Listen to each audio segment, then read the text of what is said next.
Hi, everyone. So, there's something that's been heavy on my mind and on my heart that I've been thinking about, and I want to kind of throw it out there and see what your thoughts are, or if anyone has any input or any feedback.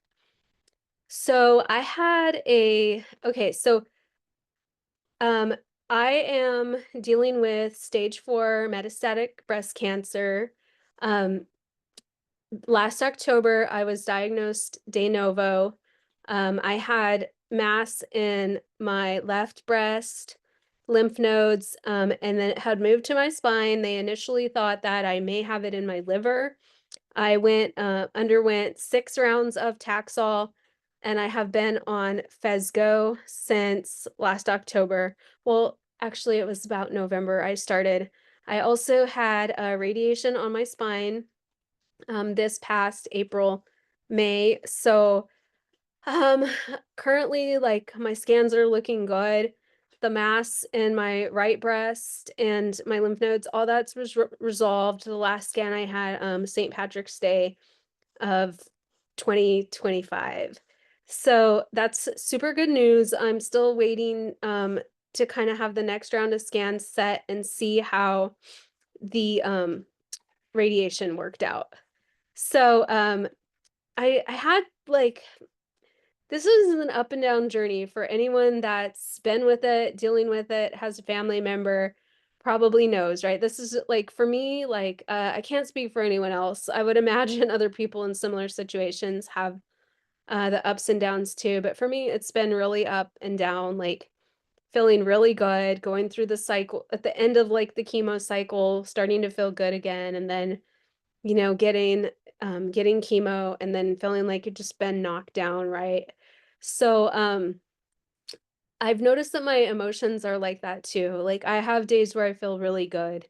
Today I felt super good out exercising, probably like the best that I have felt walking around the grocery store, exercising around my neighborhood, just my body feeling good and feeling strong. I also did have spine surgery in October where they placed 2 rods, a whole bunch of screws. My T4 vertebra was already blown out by the cancer, and they also took out the T3 and some of my ribs. So to be saying I'm moving and good is great.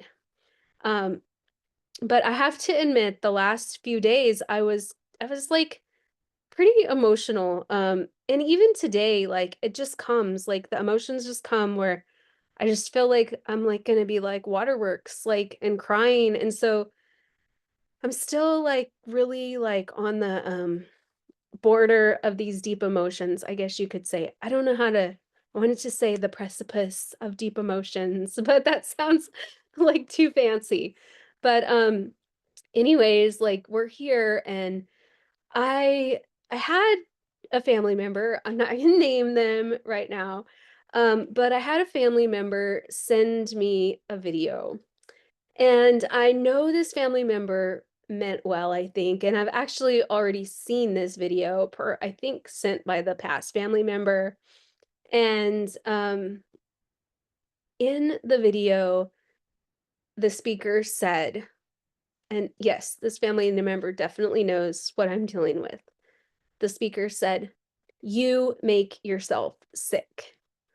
Okay, and then went on to give the anecdote of I knew a man who was dealing with cancer, and every time they removed it, um, they took it out and then it came back. And I asked him, "Are you angry?" And he said, "Yes, at my ex-wife. I hate her. She took the kids, da da da da da." And this guru goes on to say, "I told him you have to forgive. That is why the cancer is in you and coming back. And you make yourself sick. And since I figured this out, like I don't get sick anymore." Okay. And so this just like I didn't know how to respond.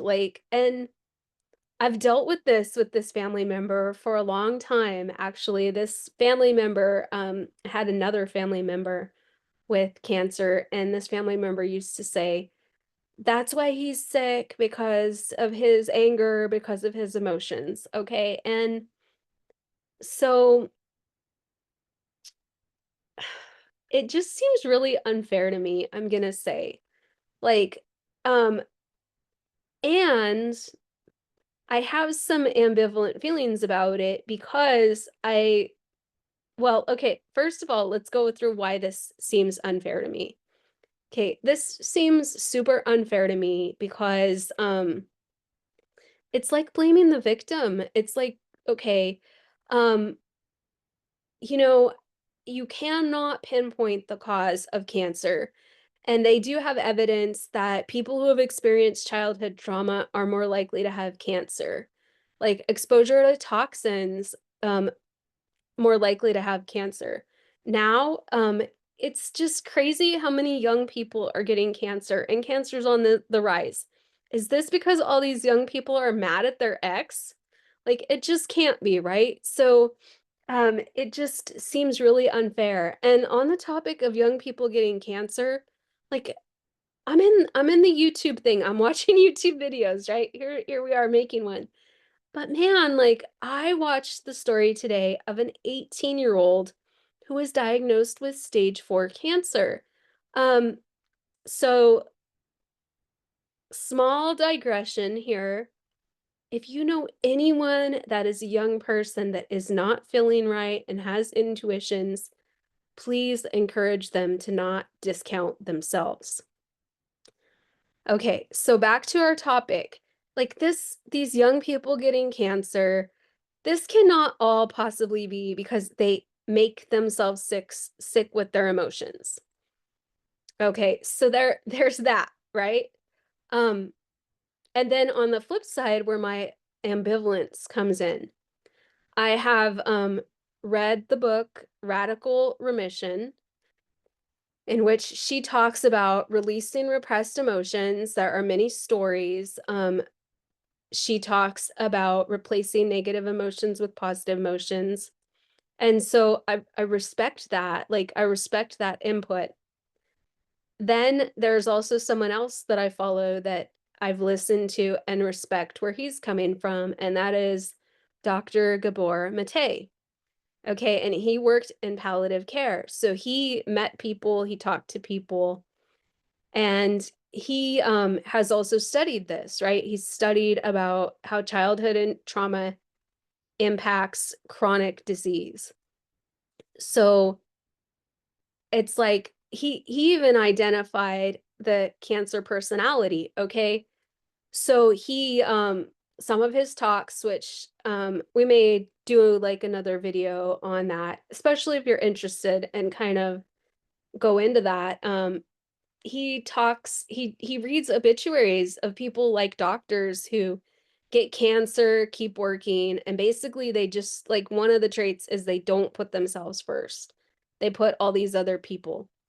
So while like the video that my family member like sent, it just gave me like an ick feeling. And I have to say, like, I was like kind of in a super sensitive feeling, and I didn't know how to respond to it, right? And especially like we're on this topic of emotions, do I just go back at this family member? Like I'd already said some things about it to them, yet they're still sending me stuff like this. It just felt like it didn't feel good to get the video saying this to me, right? Um, and then like so it ended up that I did say something to them, and I was happy that I did. And I gave myself a little time and I said it kind of calmly, right? Like so while that gave me the ick, like I also feel like there is some truth. Like in let me put it this way. I'm going to say that I think to be healed and be in a healthy state, like having emotions expressed, uh maybe certain emotional patterns healed, like it gives us our best chance, right? So like I guess that's kind of where I'm at with it. Like looking at my own journey, like and listening to Dr. Gabor Mate especially, and talking about childhood like patterns or patterns that come out of childhood. Oh, by the way, this video, this person, family member sent me said, it doesn't matter what happened in your childhood, let it go, like forgive everyone, you know? And yes, like I said, I see where they're coming from. However, like when like as a person who's living this, like it just feels like off kilter where this person and how they're saying it. And I don't want to judge them because I really feel like the angle that they're coming in from is that we have the power to also make ourselves well. So I don't want to say that there's any malintent or like they're trying to make those of us out here in the fight like feeling bad, right? Um, like as someone who's living this, like I can look back to my childhood and see things like my parents were doing the best that they could do. And my dad had a rough childhood. When his dad came back from World War II, there was abuse in their home. Let's just put it that way. Um, so he then went to Vietnam as a combat medic. Also is exposed to Agent Orange. So if there's anyone else out there dealing with cancer, a child of a veteran, I'd like to also hear from you. Another side note. And he was discharged from the military with symptoms of post-traumatic stress disorder. So the reason I bring that up is I don't feel like healthy emotions were modeled for me as a child. I feel like I wasn't allowed to be angry and oftentimes really speak out about what I was feeling. Um, and saying that, I want to be comprehensive because I loved so many parts of my childhood and I appreciate so many parts of my childhood and of the way that I was parented and the way that I was parented by my father. And in no way am I trying to cast a bad light onto him.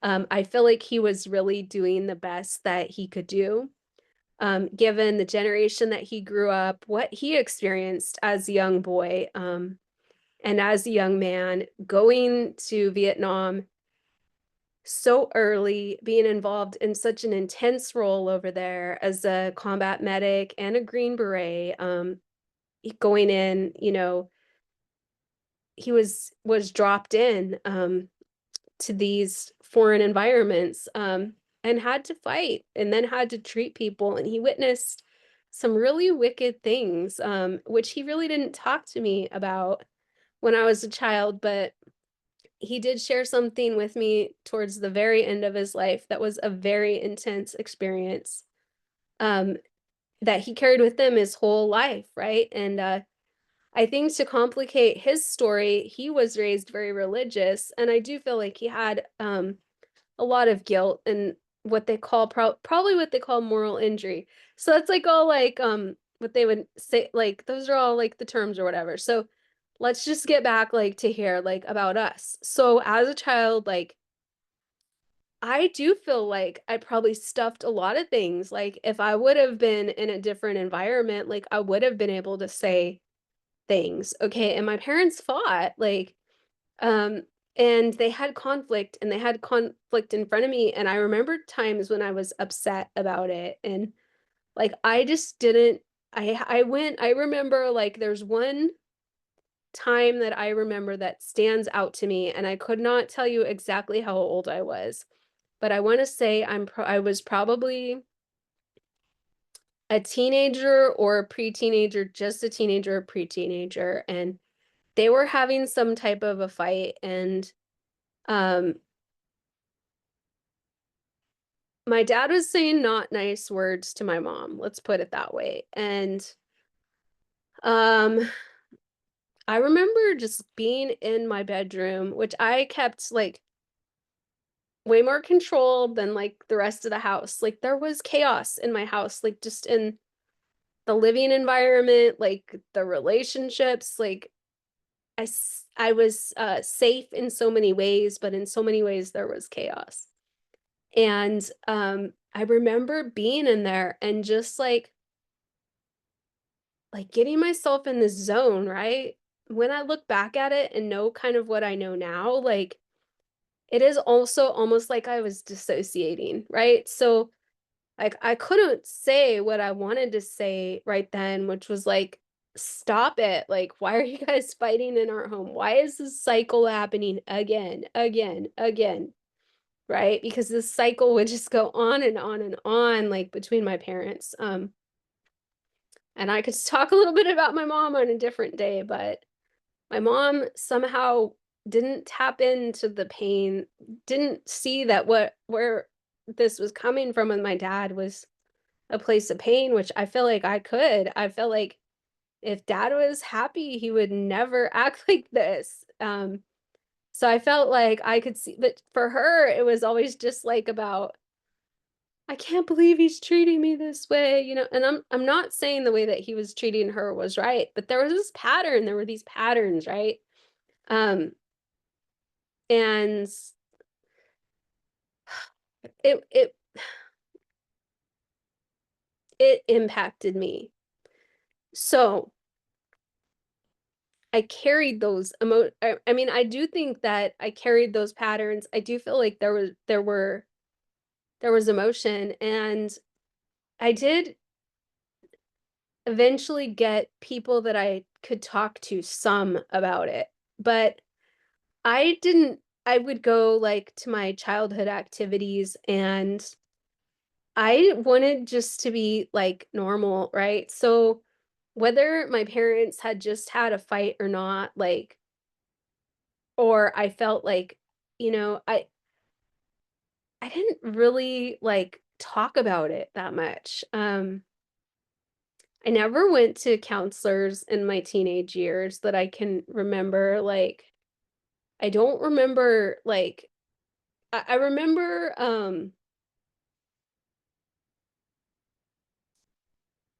talking about it a little bit. I did have my brother was close in age. He was 2 years younger than me, and I felt like we shared some of it. So I felt like I wasn't alone because I had him, and like just that we understood some of the chaos at home. And we both wanted away from it. We just wanted out of there. Like, we never like had this like, I'm not gonna say we didn't do anything together, but there was never like, oh man, like family night at home or whatever, like we want to stay home. That's where it's safe and have our friends over because we didn't really have friends over. Like things were too chaotic. Um, and I think that I started to share some of that with some friends. Like things are crazy at my house. Things are chaotic. Like, but a lot of it just got kept under the surface. Um, there were neighbors, like I can think of one neighbor in particular that did end up moving away, but I think she knew. I think, she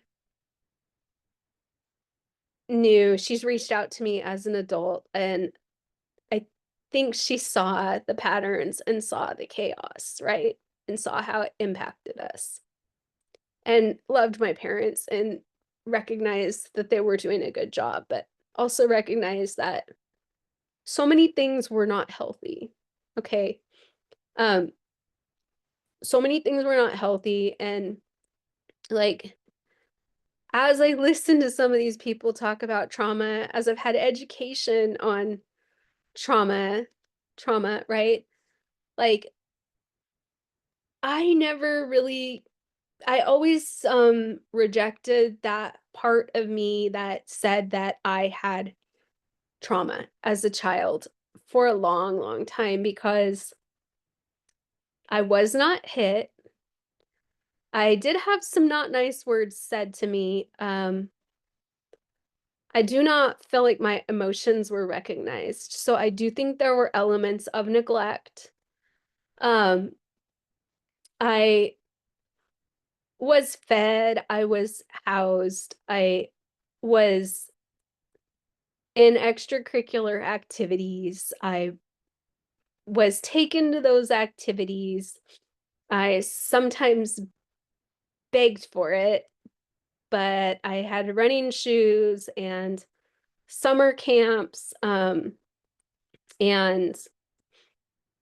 ski trips and, like, so I had so many things, right? But what I didn't ever remember having is someone to sit down with me and ask me, how are you doing? How are you doing emotionally? I don't ever remember that, ever, in the years that I lived in my childhood home. Okay. So I was loved, but as it came up, maybe it was one of Gabor's talks. So I'll see if I can find it, link it. Um,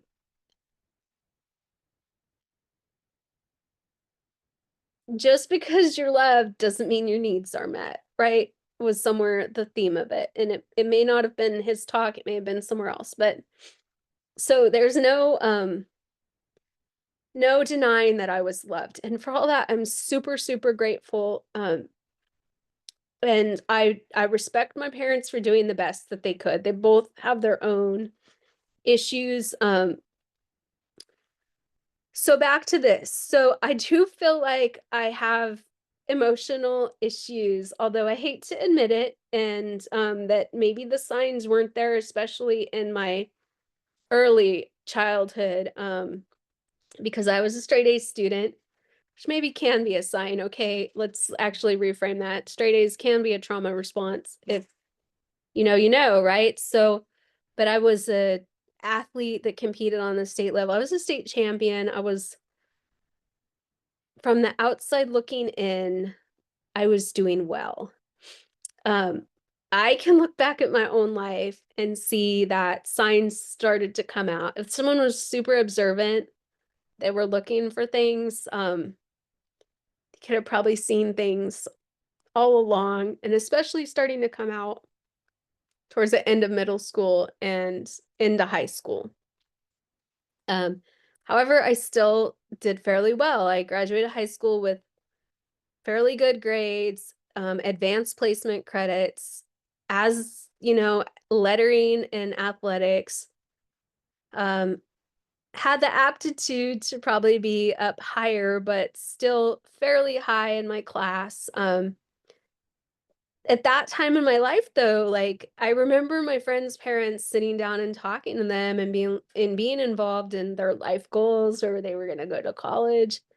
And I was just kind of like cut loose and on my own. And in a way, it was a gift, because I also had friends who had so much pressure from their parents that they didn't have they couldn't chart their own course. Um, so I kind of got pushed out there to start, try things and fail, and it wasn't all bad, right? Okay, so we're looking at the emotional stuff, and here I am, someone who ends up with, and so yes, there's some of this in my background, and the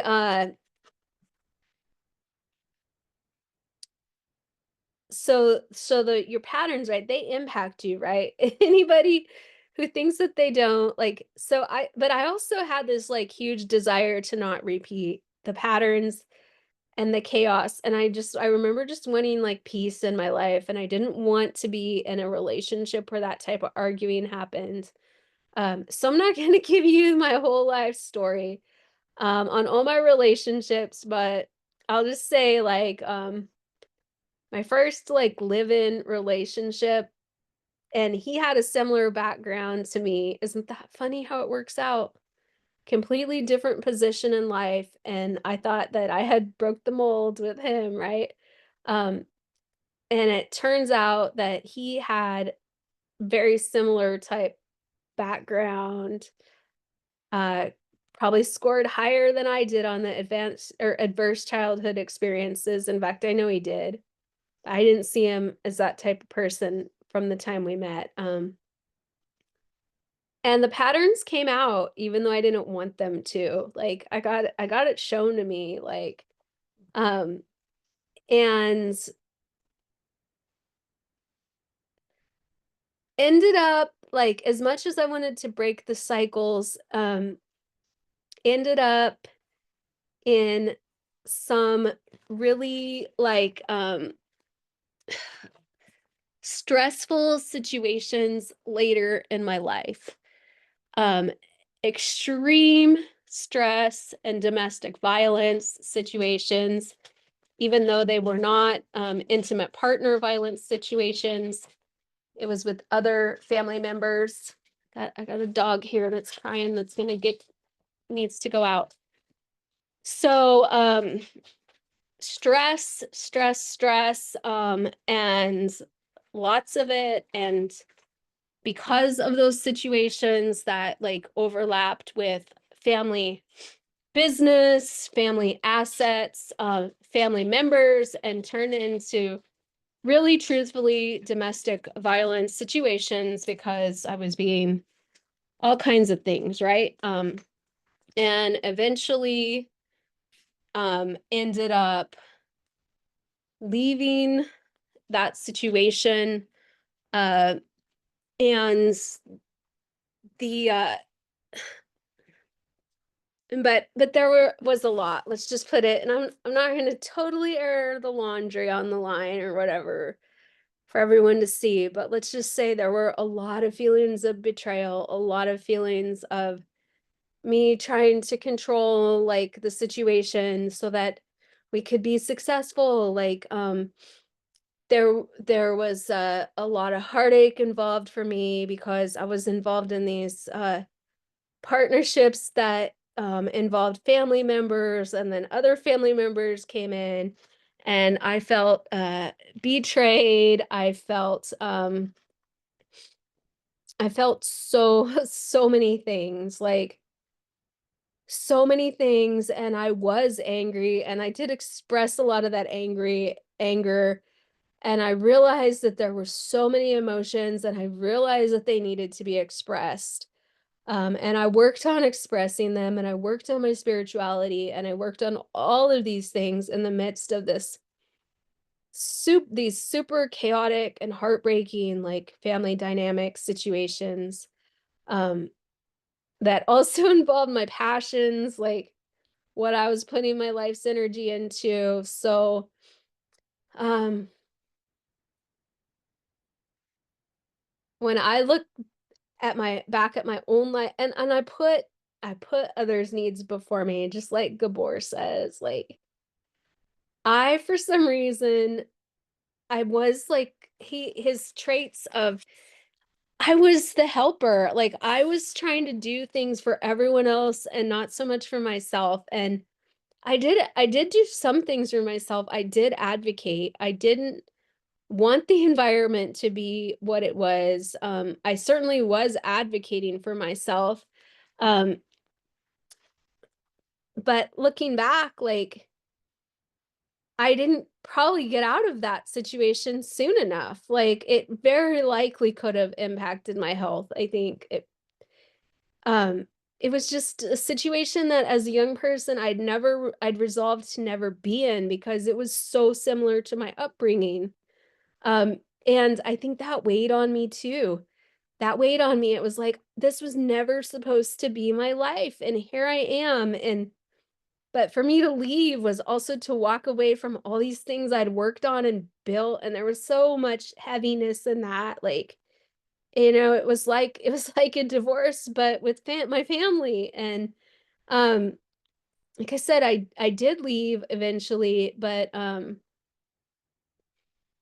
once I left, it wasn't like everything was resolved, and I still carried a lot of baggage out of it with me, and I was conflicted, super conflicted, um, and hurt by my relationship with one family member, especially because I felt like this family member had was supposed, I wanted them to look out for me, but then I also was like, where's that independent me?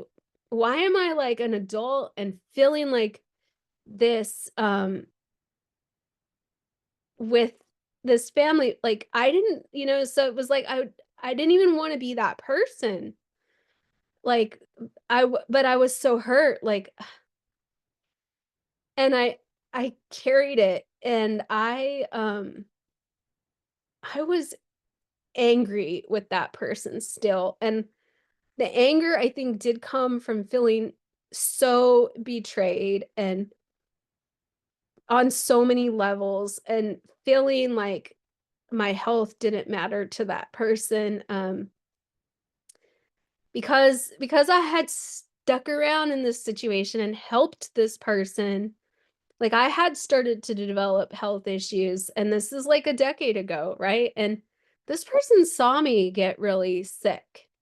And I never had any screens to see if it was cancer. I was like autoimmune. It's this other, but there were a lot of issues there. And so this person saw me get sick in this environment that they had the power to change, and they didn't. And so, yes, I had the power to change it in a different way too.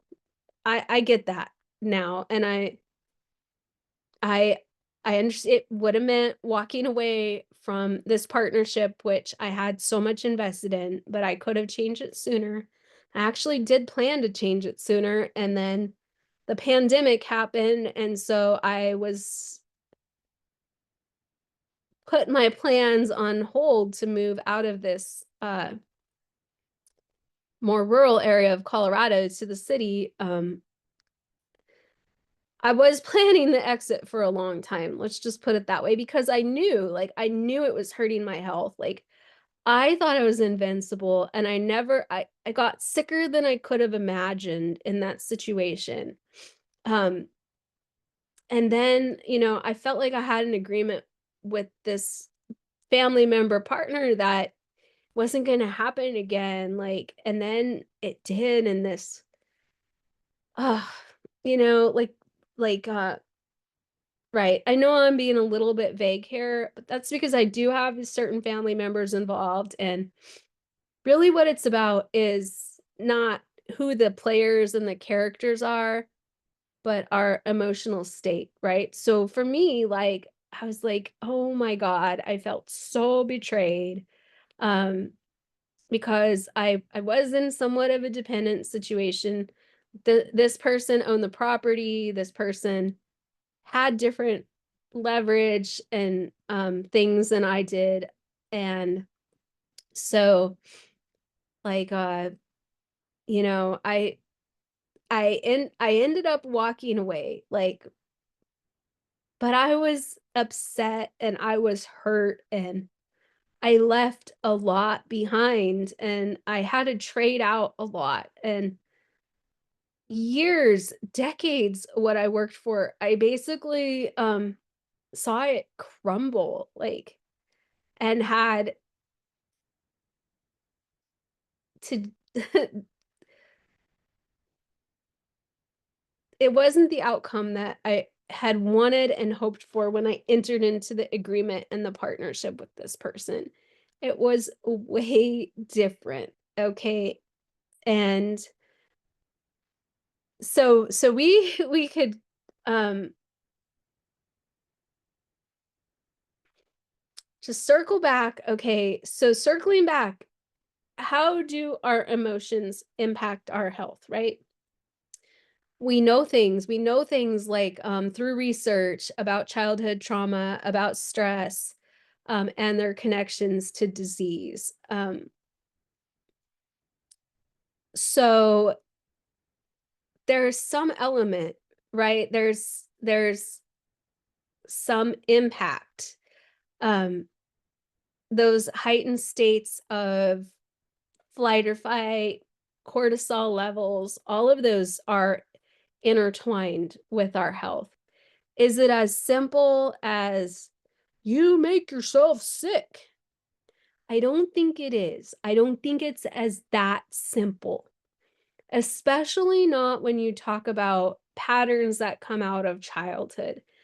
And this growing out of this, right, it really is a journey. It's something that you learn along the way. So it's like, I mean, this is this almost cliche analogy of peeling back the layers of an onion. So,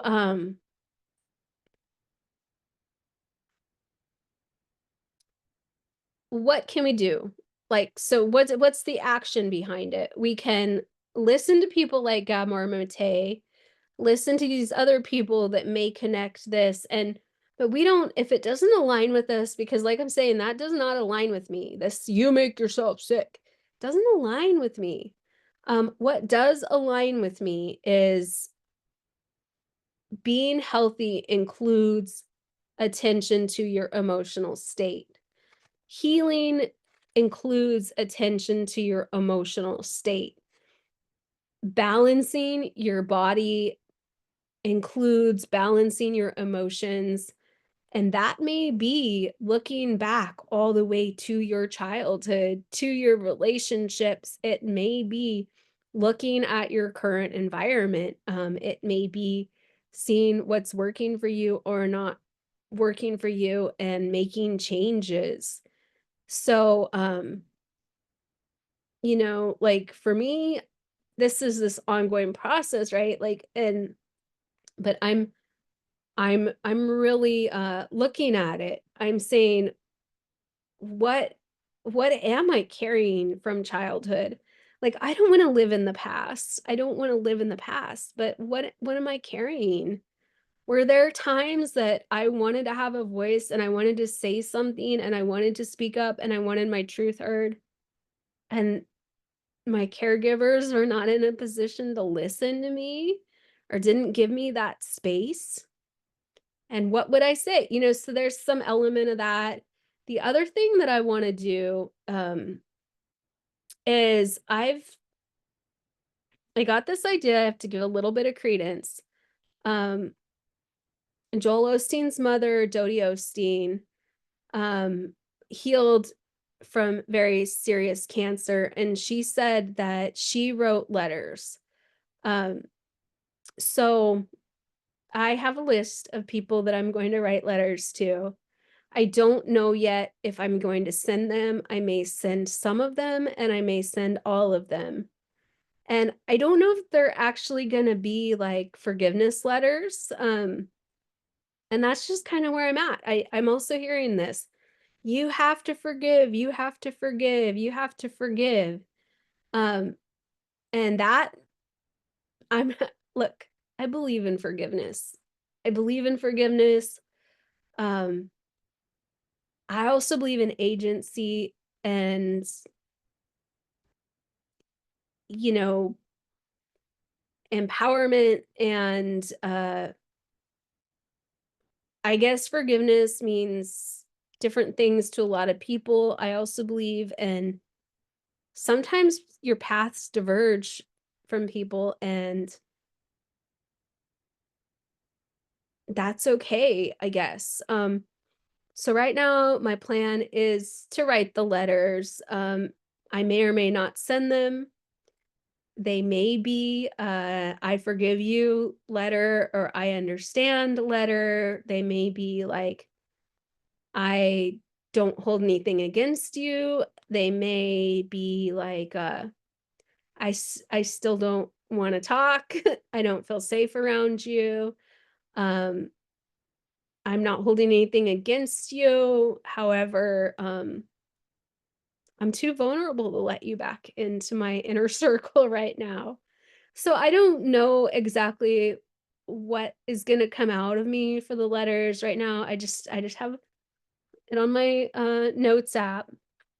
Who can I write letters to? And this list has everyone from close family associations to um, someone that I met with through my educational journey that told me I was advocating for things because I was diagnosed with stage 4 cancer, right? Like, told me such and such and such just because we're being nice to you. And I'm like, biatch, it's not just that you're being nice to me, it's that I deserve to be treated with dignity. I did not plan for this to happen.